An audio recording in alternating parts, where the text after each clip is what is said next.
नरेश उपाध्याय। राधे राधे महाराज जी। महाराज जी, मेरे मन में एक विडंबना है कि किसी साधु महात्मा को या कोई घर में मांगने के लिए आता है तो आटा चावल दाल या कुछ भी भिक्षा देते हैं, तो अगर उसको बेच के अगर मदिरा पान करता हो तो गलत है, गलत है। आप भी गलत फल के भागी बनेंगे। इसीलिए हम प्रायः सबसे प्रार्थना करते हैं, कोई मांगने आता है, कुछ संत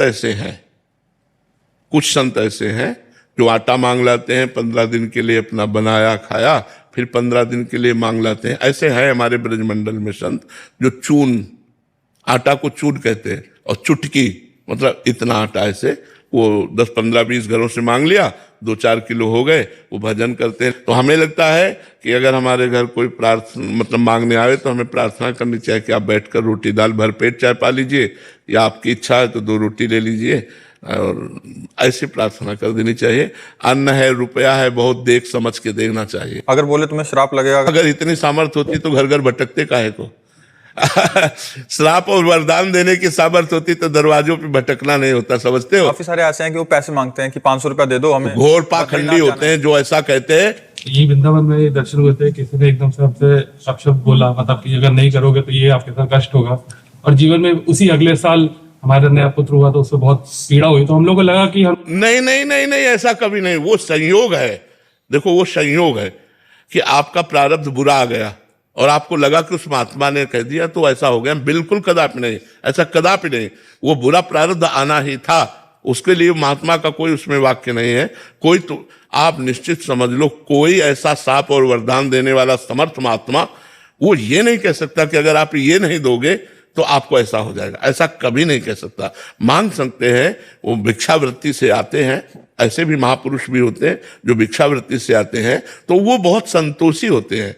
अगर आप ना कह दीजिए तो अच्छा बेटा, वो चले जाएंगे, क्योंकि वो इतनी क्षमता प्राप्त कर चुके हैं। और जो ये कि हम तुम्हारा अहित हो जाएगा, तो ऐसा नहीं, ऐसा कोई नहीं तुम्हारा अहित नहीं कर सकता। ये हम तुमसे वादा करते हैं, क्योंकि इतनी सामर्थ्य उसमें नहीं है कि वो तुम्हारा अहित कर सके। हाँ, रोटी दाल पालो, आप ठंडी लग रही है, आपके पास कपड़ा नहीं तो लो हमारी जैकेट ले लो, पहन लो। आप अगर बीमार हो तो चलो मैं औषधि दिला दूं तुम्हें। इतनी सेवा तो हम कर सकते हैं। इसके आगे रुपया हमें जहां देना है वहां बहुत होश में देना है, और ये बेच लेगा इसको भी बहुत होश में देना है, क्योंकि वो शराब पीता है, मांस खाता है, तो उसके भागीदार हम भी तो बनते हैं ना। इसलिए दान सुपात्र को देना चाहिए। शास्त्रों में वर्णन आता है, दान को सुपात्र को देना चाहिए, कुपात्र को नहीं देना चाहिए।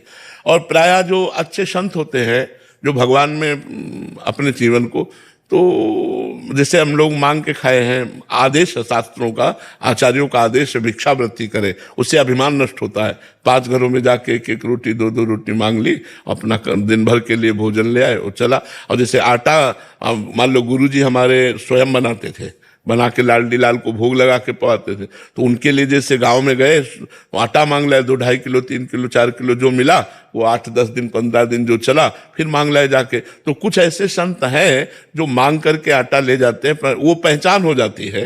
तो प्रायः प्रार्थना कर दे कि हमारे यहाँ से बना हुआ भोजन मिल सकता है, आपको लेना हो ले लीजिए, आप बैठ कर पा लीजिए, नहीं तो फिर और ले लीजिए। तो अगर वो कहता है कि सांप यदि कुछ ऐसा, तो उस पर ध्यान न दे, राधा राधा राधा राधे राधे चलो, बस इतना है कि राधे राधे चलो। कोई भी सामर्थ्यशाली महात्मा ऐसा नहीं होता जो तुम्हें इस तरह का व्यवहार करे। हाँ, अगर तुम मार भी दोगे तो तुम्हारा मंगल मनाएगा, अमंगल नहीं मना सकता। जो सच्चा संत है वो कभी अमंगल नहीं मना सकता, ये बात पक्का समझ लो। अगर किसी कारणवशात वो नाराज हो जाता है, जैसे देवर्षि नारद जी विचरण कर रहे थे, कैलाश के समीप ही अलकनंदा थी। अलकनंदा में कुबेर के नलकुबर मणिग्रीव नाम के 2 पुत्र, ये अब इतने बड़े धनाध्यक्ष त्रिभुवन के कुबेर जी, अब उनके पुत्र, तो वो देव मदिरा पान करके, जो देवता लोग पान करते हैं, वो मदिरा पान करके गंगा जी में निर्वस्त्र अप्सराओं के साथ जल क्रीड़ा कर रहे थे। तो अप्सराओं ने देखा देवर्षि नारद जी, तो फौरन शर्मा कर बाहर निकली और वस्त्र आदि धारण करके प्रणाम किया।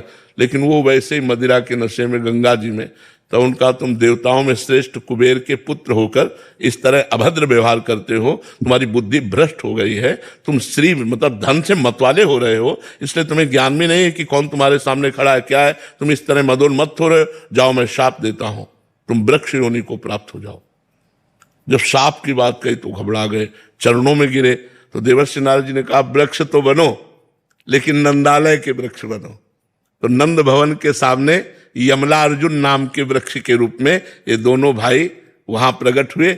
और भगवान की जब उखल बंधन लीला हुई तो उखल बंधन से भगवान उखल को घसीटते हुए इन दोनों वृक्षों के बीच में आए और झटका मारा, दोनों वृक्ष उखड़ गए और दोनों अपने स्वरूप को प्राप्त हुए।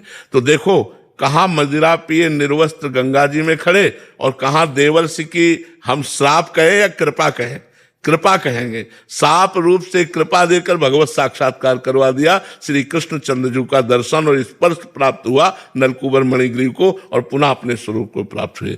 तो सामर्थ्यशाली महात्मा मुनिन का क्रोधो मुक्ति दातार।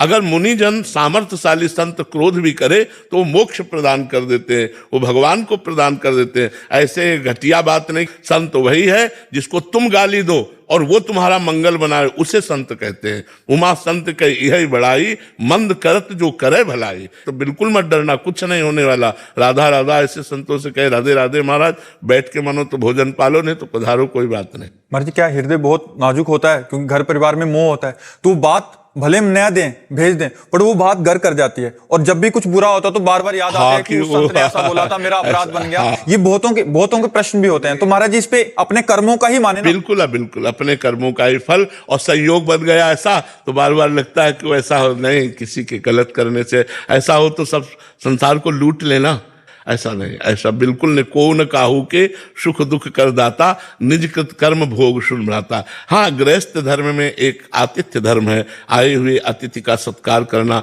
अपने दरवाजे पे जो मांगने आया है उसका आदर करना। तो हम प्रिय वचन तो बोल सकते हैं। पहला आदर होता है प्रिय वचन, राधे श्याम, हाथ जोड़ लिया, राधे श्याम, आइए आइए आइए, क्या सेवा करें, हमें 5,000 रुपया दे दो, नहीं। पानी पियोगे आप, भोजन पाओगे, नहीं, फिर हम रुपया नहीं दे सकते। खत्म खेल। कोई अपराध आपको नहीं लगेगा क्योंकि आपने पहला आदर किया है उनका। निरादर किसी का जा ऐसे नहीं, किसी राधे, भले वो भिक्षुक है, किसी भी तरह का है, राधे श्याम आइए।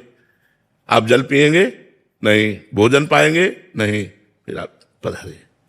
महाराज जी इसमें एक सावधानी और मांग रहे हैं महाराज जी, जैसे संतों का आदर करना चाहिए तो उनको घर में तो ना घुसाए ना? नहीं, हाँ नहीं, गेट के बाहर से। पता नहीं वो संत है या असंत है, संत है या असंत है, हमें तो पता नहीं है।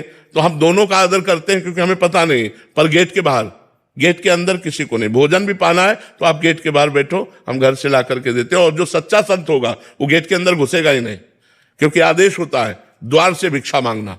द्वार के अंदर घर में प्रवेश करने के लिए गुरुजन निषेध करते हैं कि किसी भी गृहस्थी के घर में प्रवेश मत करो। उसके दरवाजे पर जाकर राधे श्याम बोलो, जोर से आवाज बोलो, वो जो दे भिक्षा वो लेके चले आओ, ऐसा आदेश होता है।